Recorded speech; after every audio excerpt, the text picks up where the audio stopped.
Hello बच्चों, स्वागत है आपका टीवीआई में। तो आज के जो ये 4 टॉपिक आपको दिख रहे हैं, ये अर्थव्यवस्था एवं इसके विकास का इतिहास का सबसे अंतिम का टॉपिक है। तो अगर अभी तक आप लोग हमारे चैनल के साथ ज्वाइन नहीं हुए हैं तो अभी आप जाकर ज्वाइन हो जाइए, क्योंकि अब हम लोग जो है वो साइंस का कोई सा भी पोर्शन अगले पार्ट से स्टार्ट करने वाले हैं। तो आइए हम लोग इस टॉपिक को सबसे पहले कवर कर लेते हैं। तो सबसे पहला टॉपिक क्या है? सबसे पहला टॉपिक है कृषि जनित उद्योग। तो देखिए बच्चे, कृषि जनित उद्योग किसको बोलते हैं? तो वैसा उद्योग जो क्या हो, किसी ना किसी तरह से कृषि पर निर्भर हो। मतलब कि या तो इसका कच्चा माल कृषि से आ रहा हो, या तो ये पूरा का पूरा उद्योग ही कृषि पर डिपेंडेंट हो। उसको हम लोग क्या बोलेंगे? उसको बोलेंगे कृषि जनित उद्योग। लेकिन अब आप लोग के दिमाग में ये डाउट आ रहा होगा कि आखिर ऐसे कौन से उद्योग हैं जो कृषि जनित उद्योग कहलाते हैं। तो देखिए बच्चों, जैसे कि आप लोग कुरकुरे खाते होंगे। कुरकुरे किससे बनता है? कुरकुरे मकई के दाने से बनता है ना। तो मकई का दाना किस में आता है? कृषि में आता है, वो फसल है। आप लोग बच्चों चटपटी झाल मुड़ी खाते होंगे, है कि नहीं? जो पैकेट में बंद होता है, उसका जो उद्योग होगा वो किस पे डिपेंडेंट होगा? वो पूरी तरह से जो है फसल पे डिपेंडेंट है। तो ऐसे ऐसे जो उद्योग आते हैं वो क्या कहलाएंगे? वो उद्योग कहलाएंगे कृषि जनित उद्योग। लेकिन बच्चों देखिए, जैसे लोहे की फैक्ट्री है, लोहे की फैक्ट्री में कृषि का क्या काम? वहां तो लोहे का काम होगा ना। तो वो क्या होगा? वो कृषि जनित उद्योग नहीं कहलाएगा। लेकिन जैसे कुरकुरे की फैक्ट्री हो गई, चटपटी झालमुड़ी की फैक्ट्री हो गई, या किसी चॉकलेट बनाने की कंपनी हो गई, ये सभी चीजें अक्सर किससे आती है? ये सभी चीजें अक्सर खेत से आती है। इसीलिए इस सभी से जो रिलेटेड उद्योग होंगे वो क्या होंगे? तो वे कहलाएंगे कृषि जनित उद्योग। क्लियर है आप लोगों का? अगर नहीं क्लियर है, थोड़ा सा भी कंफ्यूजन है, तो आप लोग कमेंट कर सकते हैं। आइए हम इसको क्या करते हैं, लिख लेते हैं। तो यहां पे बस इसका बहुत शॉर्ट में लिखना है परिभाषा की, वैसे उद्योग जो क्या होते हैं? कृषि पर आश्रित होते हैं।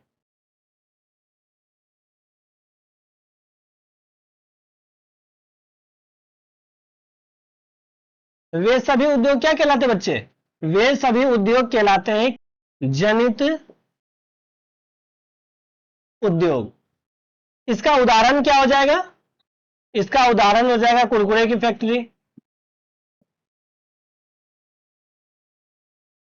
इत्यादि। यहां पे देखिए बच्चों, आप लोगों को नाम से ही पता लग रहा होगा। यहां पे देखिए, नाम पे ध्यान दीजिए, कृषि जनित उद्योग। अर्थात ऐसा उद्योग जिसको कौन जन्म दे रहा है? जनित का मतलब क्या हुआ? जन्म देना। कौन जन्म दे रहा है बच्चे? तो वो जन्म दे रहा है कृषि। तो ऐसा उद्योग जिसको कृषि जन्म दे रहा है, कौन सा उद्योग कहलाएगा? कृषि जनित उद्योग कहलाएगा। आप लोगों का क्लियर है? इसका एग्जांपल हो जाएगा क्या चीज? कुरकुरे बनाने की फैक्ट्री। तो आइए अब हम लोग नेक्स्ट टॉपिक पे चलते हैं। नेक्स्ट टॉपिक हमारा क्या है? तो नेक्स्ट टॉपिक हमारा है गरीबी रेखा। गरीबी रेखा को जो बच्चे लागू करने वाले थे वे थे योजना आयोग। तो गरीबी रेखा को किसने जारी किया था? तो इसे जारी किया था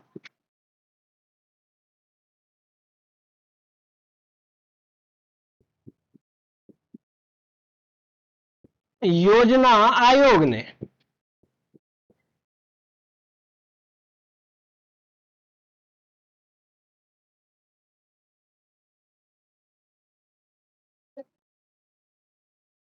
देखिए बच्चों, गरीबी रेखा को बनाने का सिर्फ एक ही मतलब था कि जो अमीर है, गरीब है, उसमें क्या हो सके? पहचान हो सके। इसमें जो योजना आयोग है उसने एक मापदंड बनाया। उसने कहा कि हम एक ऐसा मापदंड बनाते हैं जिसके अंतर्गत क्या हो कि जो गांव में रहने वाले लोग हैं, क्योंकि वो क्या होता है, वो फिजिकल वर्क ज्यादा करते हैं, इसीलिए उसको क्या होती है? ज्यादा एनर्जी की आवश्यकता होती है। इसीलिए उन्होंने बोला कि जो गांव में रहने वाले लोग हैं उसके लिए जो न्यूनतम कैलोरी रखी गई, वो रखी गई 2400 किलो कैलोरी। किसके लिए? जो गांव के लोग हैं। लेकिन जो शहर के लोग हैं उसके लिए कितनी रखी गई?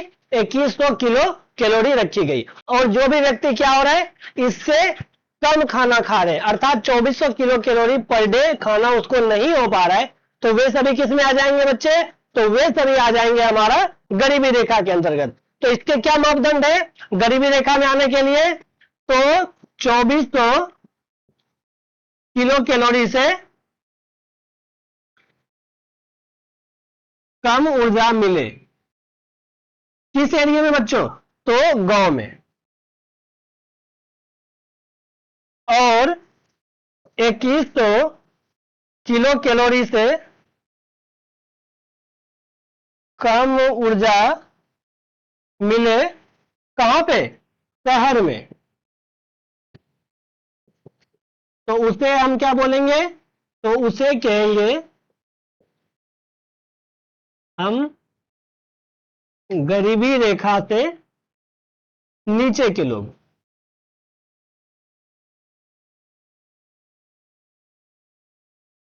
इसी को बाद में एक नाम दे दिया गया जिसको बोला गया बीपीएल। क्या बोला गया, तो बच्चों हम लोगों ने गरीबी रेखा तक पढ़ लिया था। आइए हम लोग बढ़ते किस पे, नरेगा पे। यहां पर बच्चों आप लोगों को कंफ्यूजन हो रहा होगा क्योंकि आप लोगों ने सुन रखा होगा मनरेगा, तो ये नरेगा क्या है। तो देखिए इसका इतिहास जानिए कि नरेगा जो है, कौन, नरेगा बना था 2005 में, और इसी का नाम कब बदला गया, 2009 में बदल कर क्या रख दिया गया, मनरेगा रख दिया गया।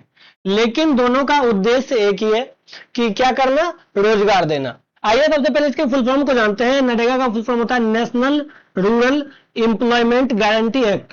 इसका हिंदी होता है राष्ट्रीय ग्रामीण रोजगार गारंटी अधिनियम।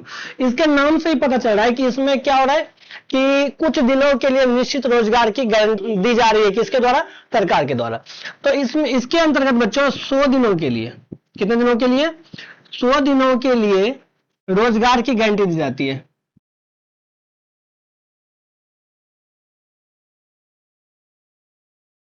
मतलब कि सरकार इस बात की गारंटी लेती है कि 100 दिन कौन रोजगार देगी, सरकार देगी। और अगर सरकार नहीं दे पाती है तो सरकार क्या देगी, बेरोजगारी भत्ता देगी। और यह जो रोजगार दिया जाता है यह कहां पे दिया जाता है, तो यह ग्रामीण क्षेत्रों के लिए है, यह शहरी क्षेत्रों के लिए नहीं है। क्योंकि यहाँ पे नाम में क्या लिखा हुआ है, ग्रामीण, तो इसलिए यह कहां पे रोजगार दिया जाएगा, हमेशा ग्रामीण क्षेत्रों में दिया जाएगा।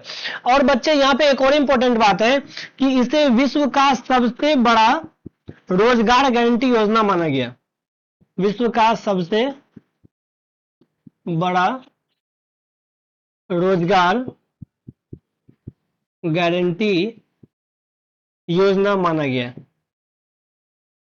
तो ठीक है बच्चे, यहां तक क्लियर है आप लोगों का कि नरेगा क्या होता है। नरेगा ही बाद में मनरेगा बन गया, कब, तो 2009 में। इसके अंतर्गत कितने दिनों के लिए रोजगार दी जाती है, तो साल में 100 दिनों के लिए, अर्थात 365 दिन में 100 दिन के लिए क्या होता है, फिक्स्ड रोजगार दी जाती है। तो बच्चों यहां आप लोगों का क्लियर है कि इसे क्या बोला गया, इसे विश्व का सबसे बड़ा रोजगार गारंटी योजना माना गया है। अब आइए सबसे लास्ट पे चलते हैं, इसके बाद आप लोगों का क्या होगा, ये अध्याय समाप्त हो जाएगा। तो इस टॉपिक का क्या नाम है, सार्वजनिक वितरण प्रणाली। सार्वजनिक वितरण प्रणाली का मतलब है कि आप लोगों ने राशन कार्ड तो देखा ही होगा, और राशन कार्ड बहुत बच्चे क्या होगा, उससे राशन भी उठाए होंगे। तो ये वो जो राशन मिलता है वो कहां पे मिलता है, वो मिलता है पीडीएस में। किसमें, पीडीएस में, अर्थात पब्लिक डिस्ट्रीब्यूशन सिस्टम में। सार्वजनिक वितरण प्रणाली के अंतर्गत क्या होता है, दुकानें खोली जाती है और उसी दुकान में क्या मिलता है, राशन मिलता है।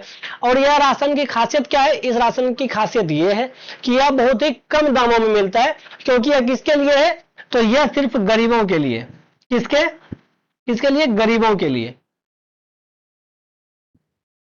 यह जो है गरीबों के लिए स्पेशल बनाई गई है।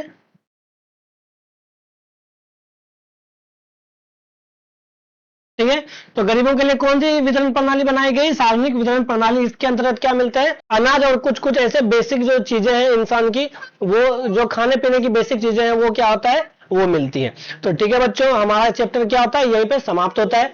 मिलते हैं अब अगले अध्याय में, तब तक के लिए हमारे साथ बने रहिए। Bye bye, take care.